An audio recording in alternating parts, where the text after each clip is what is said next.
علیکم ورحمۃ اللہ تعالی وبرکاتہ۔ الحمدللہ رب العالمین والصلاة والسلام علی سید الانبیاء والمرسلین وعلی آلہ واصحابہ اجمعین، اما بعد۔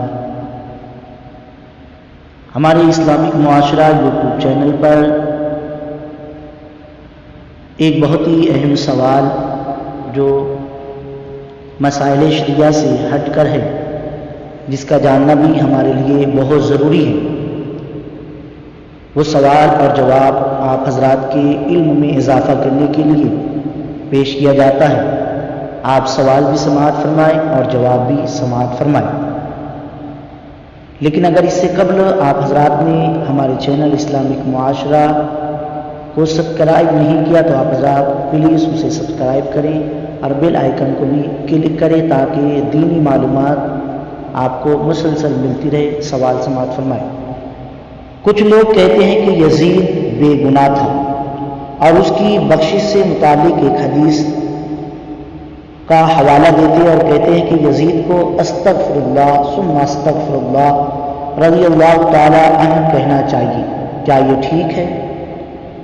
ذاکر نائک اور ان کے عقیدے کے باقی علماء یزید بدبخت کو رضی اللہ تعالی عنہ کیوں کہتے ہیں؟ جواب سماعت فرمائیں۔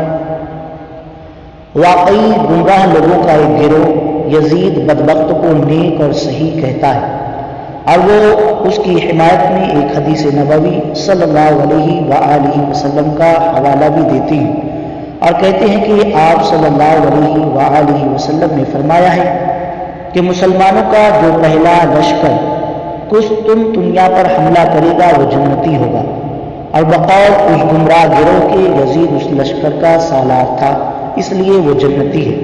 مگر یہ گمراہ لوگ جھوٹ بولتے ہوئے شرماتے نہیں اور بالکل غلط بات کرتے ہیں۔ حدیث کے الفاظ سماعت فرمائیں۔ صحیح بخاری شریف کی حدیث مبارکہ 2924 کتاب الجہاد کی ہے۔ اول جیش من امتی یغرون مدینہ قیصر مغفور لہم۔ ترجمہ: مسلمانوں کا جو پہلا لشکر قیصر روم کے شہر پر حملہ کرے گا اس کے لیے گناہوں سے معافی ہے۔ پہلا لشکر جس نے قیصر روم پر حملہ کیا وہ حملہ سنہ 42 ہجری میں ہوا، اور اس میں یزید کا کوئی رول بالکل بھی نہیں تھا، بلکہ یزید بدبخت تو 8ویں لشکر میں شامل تھا۔ یہ بخشش کی بشارت صرف پہلے لشکر کے لیے تھی، اور یزید بدبخت تو 8ویں لشکر میں شامل تھا۔ یزید بدبخت کے حامی اور عاشق پہلے لشکر کی جگہ کہتے ہیں کہ جو لشکر گیا۔ حدیث شریف جو یہاں پر ذکر کی گئی میں ایک جگہ بھی لفظ قسطنطنیہ استعمال نہیں ہوا ہے، بلکہ پوری بخاری شریف میں ایک مرتبہ بھی قسطنطنیہ کا لفظ استعمال نہیں ہوا ہے۔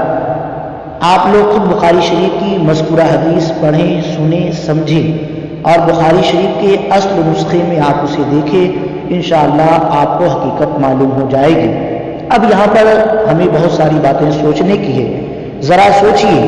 پہلی بات، یہ وہی گستاخ لوگ ہیں جنہوں نے 8 شوال بدھ کے دن 1925 کو مدینہ پاک میں جنت البقیع کے مقدس قبرستان میں حضرت فاطمہ الزہرا سلام اللہ علیہا رضی اللہ تعالی عنہ، حضرت عائشہ صدیقہ رضی اللہ تعالی عنہ، حضرت عثمان غنی رضی اللہ تعالی عنہ، حضرت امام حسن مجتبی رضی اللہ تعالی عنہ اور دیگر بزرگ ہستیوں کے مزارات شہید کر دیے تھے۔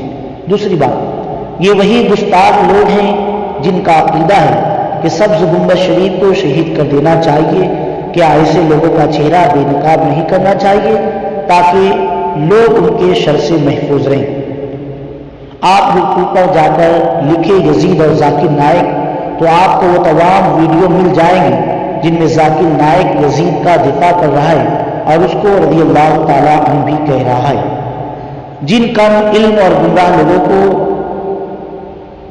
اپنی نظروں میں یزید بے قصور نظر آتا ہے اور حضرت امام حسین رضی اللہ تعالی عنہ کی شہادت کا حکم یزید نے نہیں دیا تھا، بلکہ حضرت امام حسین رضی اللہ تعالی عنہ کی شہادت کے ذمہ دار تو ابن زیاد، شمر وغیرہ تھے، بلکہ یزید کو تو جب حضرت امام حسین رضی اللہ تعالیٰ عنہ کی شہادت کا علم ہوا تو وہ بہت غم زدہ ہوا اور اس نے تو باقاعدہ سوگ تک منایا۔ ان لوگوں سے پوچھیں کہ واقعہ کربلا کے بعد یزید بدبخت کی حکومت تقریباً 3.25 سال رہی۔ اگر یزید اپنے غم میں واقعی سچا تھا تو اس نے ان 3.25 سالوں میں ابن زیاد، شمر اور واقعہ کربلا میں ملوث باقی فوجیوں کو قتل کیوں نہیں کروایا؟ بلکہ یزید نے تو ابن زیاد اور شمر کو قتل کرانے کی بجائے ان کی مزید ترقیاں بڑھا دی تھی اور انہیں ترقیاں تک عطا کی تھی۔ لہٰذا یزید وقت کی حمایت کرنے سے پہلے سوچ لیں، کہیں ہم یا آپ اپنے لیے عذاب الہی کو براہ راست دعوت تو نہیں دے رہے ہیں۔ بس آخر میں اللہ تبارک و تعالیٰ کی بارگاہ میں یہی دعا کرتے ہیں کہ اللہ قیامت کے میدان میں ہم سب کو امام حسین علی جدہ علیہ الصلوۃ والسلام کے ساتھ حشر فرمانا۔ دنیا میں بھی ہم ان کا نام لیتے ہیں، آخرت میں بھی ہمیں انہی کا نام لیوا بنا، اور جو آج یزید کی حمایت کر رہے ہیں مولا قیامت میں بھی تو ان کا حشر یزید بدبخت کے ساتھ فرمانا۔ آمین بجائے سید المرسلین صلی اللہ تعالی علیہ وآلہ واصحابہ وإطرتہ اجمعین برحمتک یا ارحم الراحمین وما علینا الا البلاغ المبین۔ السلام علیکم۔